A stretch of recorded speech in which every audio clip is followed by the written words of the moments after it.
ये जो भी कल हुआ उन्होंने बिल्कुल गलत किया था। उनको इस देश का जो भी कानून है उसके हिसाब से, मैं यूएपीए की बात कर रहा हूं, क्योंकि आप देशद्रोह का कानून एक 4 नौजवानों के ऊपर लगा रहे हैं और उनकी मूल बातों को आप कारपेट के नीचे कर देना चाह रहे हैं। आप ये किस लोकतंत्र की बात कर रहे हैं? क्योंकि ये पहली बार नहीं हुआ है संसद में। राजकुमार जैन साहब को अभी हम कोशिश कर रहे हैं कि राजकुमार जैन साहब अगर अभी हमारे साथ जुड़ जाएं, तो मैं राजकुमार जैन साहब ने किया है। उत्तर प्रदेश से एक इंद्रदेव सिंह हुआ करते थे, उत्तर प्रदेश यूनिवर्सिटी के प्रेसिडेंट थे, बलिया के रहने वाले थे, उन्होंने ये काम किया है। बिहार से मेरे जो अभिषेक कुमार आप लोग देखते रहते हैं दूसरे चैनल पर, उनके पिताजी ने ये काम किया। ये एक नहीं दर्जनों उदाहरण हैं जब लोगों ने पर्चा फेंका है, अपनी बात कही है। और भगत सिंह ने जो बात कही थी वो आज भी वो है। इन लड़कों का क्या कहना है कि तानाशाही नहीं चलेगी। वो अपनी बात आपसे कैसे कहें? आप तो मन की बात करते हैं, आप दूसरे की बात सुनते नहीं। तो डॉक्टर राकेश, मैं कोशिश यहीं से शुरू कर रहा हूं कि उनका जो भी उन्होंने किया, उससे जो सुरक्षा की दृष्टि से जो भी मुकदमा चले, देश का एक कानून है, लेकिन यूएपीए लगाना कुछ कहीं कहीं हिटलर शाही की तरफ इंगित नहीं करता है। और ये जो पूरा इंसिडेंट हुआ है इसमें इस देश में जो खास करके भाजपा और जो सरकार है उसकी मनस्थिति का एक रिफ्लेक्शन नहीं है।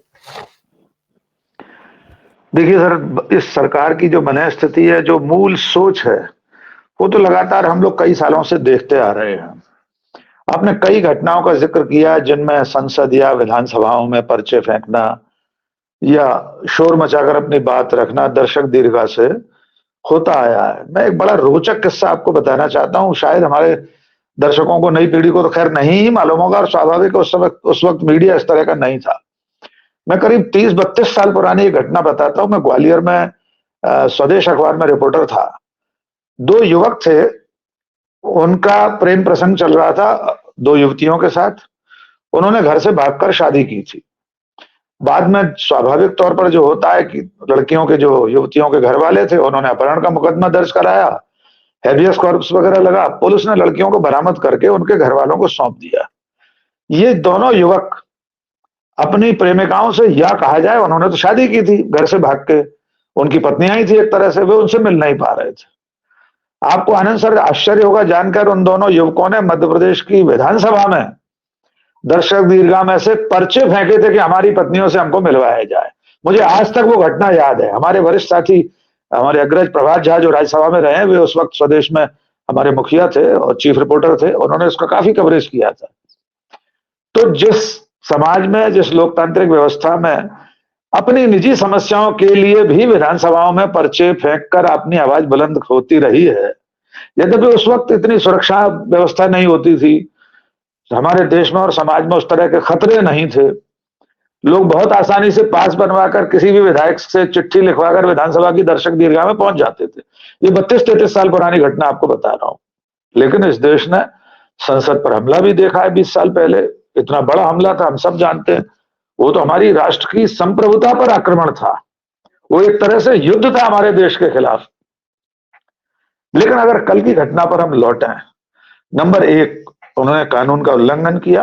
हमारे देश की सबसे बड़ी पंचायत, उसकी अपनी एक गरिमा है, उसकी अपनी एक सुरक्षा व्यवस्था है। तो 2 सवाल पैदा होते हैं। एक तो सुरक्षा में जो नाकामी है उसका जिम्मेदार कौन है, यह सवाल पूछना अपराध है, क्योंकि आज 15 सांसद अब तक निलंबित हो चुके हैं। जो मैंने आखिरी 1 घंटे पहले तक खबर देखी थी, मुझे नहीं मालूम अब और भी ज्यादा संख्या उनकी हो गई हो। 15 सांसद संसद से अभी निलंबित हो चुके हैं, सिर्फ इस अपराध में कि वे कह रहे हैं कि प्रधानमंत्री को, गृह मंत्री को या सरकार को इस पर वक्तव्य देना चाहिए। सरकार इस पर कोई बात करना नहीं चाहती। एक पक्ष उसका यह है कि जो सुरक्षा में खामी हुई है वो ज्यादा गंभीर बात है। दूसरा, इन 6 लोगों का जो तौर तरीका है, जिनमें से 4 लोग हिरासत में आ चुके हैं, वो विधि सम्मत नहीं है, कानून सम्मत नहीं है, हम भी जानते हैं। तीसरी बात, अब देश में अंग्रेजों का राज नहीं है। शहीद आजम भगत सिंह हम सबके भी आदर्श हैं। उन्होंने ब्रिटिश हुकूमत के दौर में सेंट्रल असेंबली में बम फेंका था, और वो भी तब फेंका था जब असेंबली में अंग्रेज नहीं थे, सब भारतीय थे। मोतीलाल नेहरू थे, सारे लोग भारतीय थे उसके सदस्य, पर उसमें से एक भी कील कांटा नहीं निकला जो किसी को नुकसान पहुंचाता। एक विदेशी सत्ता के खिलाफ आवाज उठाने के लिए वो तरीका उस वक्त तत्कालीन सरकार की नजर में आतंकवाद था। लेकिन आज इस देश में अगर बेरोजगार युवक अपनी बात रखना चाहते हैं, उनकी बात कोई सुनने को तैयार नहीं है। जब कोई भी तबका, चाहे वे युवा हो, बेरोजगार हो, किसान हो, कर्मचारी हो, आंदोलन करते हैं तो ये सरकार उन्हें खालिस्तानी, पाकिस्तानी, आतंकवादी ठहरा देती है। लेकिन इस विषय में खास तौर से क्या ये आतंकवादी हैं?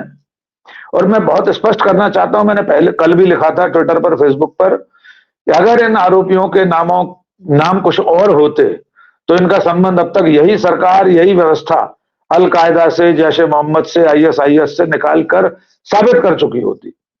ये दुभांति भी आनंद सर हमारे समाज की, हमारी अपनी मीडिया की, सरकार की, पूरे हमारे दौर की, कि सबसे पहले हम सच बताएं, हमारा भी, हमारी सबकी कंडीशनिंग कैसी हो गई है।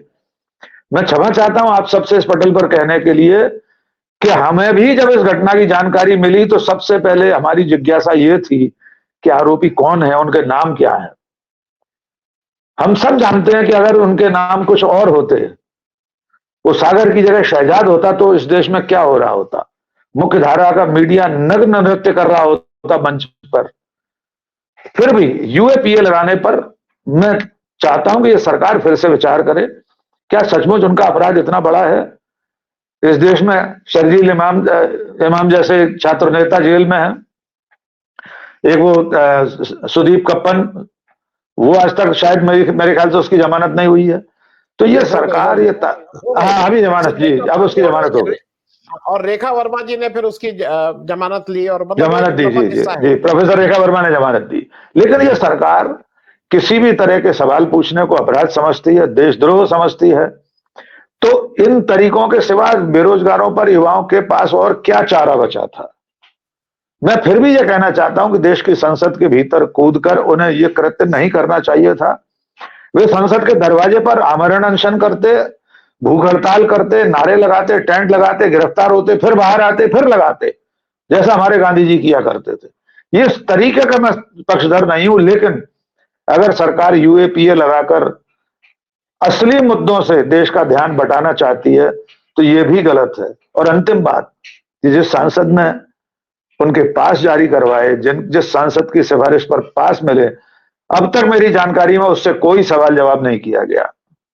15 सांसद वे निलंबित हो गए हैं जो सरकार से सवाल पूछ रहे हैं, लेकिन जिसने उनका पास जारी किया उससे सरकार ने, गृह मंत्रालय ने, सुरक्षा एजेंसियों ने कोई जांच पड़ताल नहीं किया कि आखिर वो सागर शर्मा को कैसे जानता था, उस सांसद का क्या रिश्ता था इन 6 लोगों से, कैसे उसने पास जारी करवाए इनके।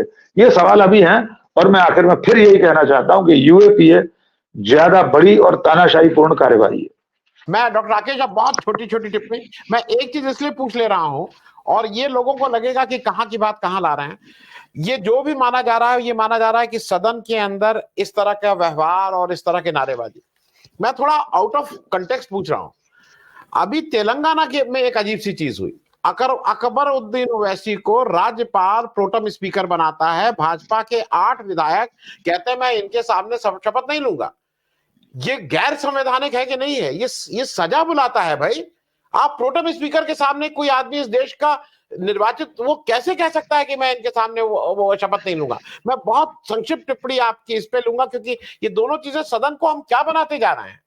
डॉक्टर राकेश पाठक, देखिए बहुत संक्षेप में 2 हस्तक्षेप में, अगर प्रोटेम स्पीकर के सामने जो लोग शपथ नहीं लेना चाहते तो बिना शपथ के तो वे विधायक ही नहीं कहलाएंगे। और उसके पीछे जो उनकी राजनीति है, हिंदू मुस्लिम की राजनीति है, उससे ज्यादा घृणित राजनीति और कुछ हो नहीं सकती। वरिष्ठता क्रम में सबसे वरिष्ठ विधायक को प्रोटेम स्पीकर बनाया जाता है, राज्यपाल ने बनाया, कोई रेवंत रेड्डी ने नहीं बनाया था। तो वो बड़ा स्पष्ट है, वो लकीर खींचने की भारतीय जनता पार्टी की जो कोशिश होती है हर मौके पर। 2 छोटी बातें, राजकुमार भाई साहब, आपने सांसद को थोड़ा सा संदेह का लाभ देकर बरी किया। मैं सिर्फ एक बात कहना चाहता हूं कि अगर पास जारी करने वाले सांसद का नाम दानिश अली होता तो अब तक क्या हो रहा होता। हाँ, ये बात सही है। ये मैं आप चूंकि देर से जी, बस उतना ही से मेरा हस्तक्षेप। और अंतिम बात, ये सरकार तानाशाही की पराकाष्ठा तक पहुंच चुकी है।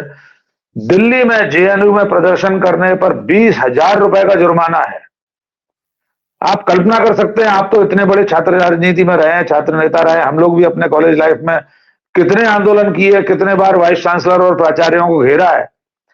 लेकिन देश की राजधानी में, लोकतंत्र की जननी में, हम मदर ऑफ डेमोक्रेसी कहलाते हैं, वहां विश्वविद्यालय परिसरों में प्रदर्शन करने, धरना देने, आंदोलन करने पर जुर्माना लगेगा, प्रतिबंध लगा दिया गया है और इस देश को कोई फर्क नहीं पड़ रहा।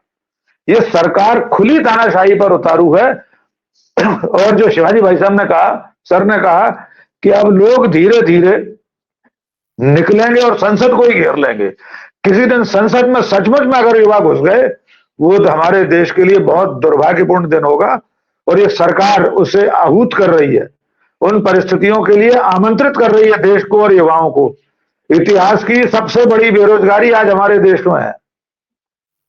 तो ये स्थिति आगे चलकर और बिगड़ने वाली है। सरकार संवाद करती नहीं है। आगे चलकर ये संवादहीनता हमारे लोकतंत्र को और लोकतंत्र की सबसे बड़ी पंचायत संसद को भी खतरे में डाल देगी। जी आनंद जी, मैं अनुमति लूंगा।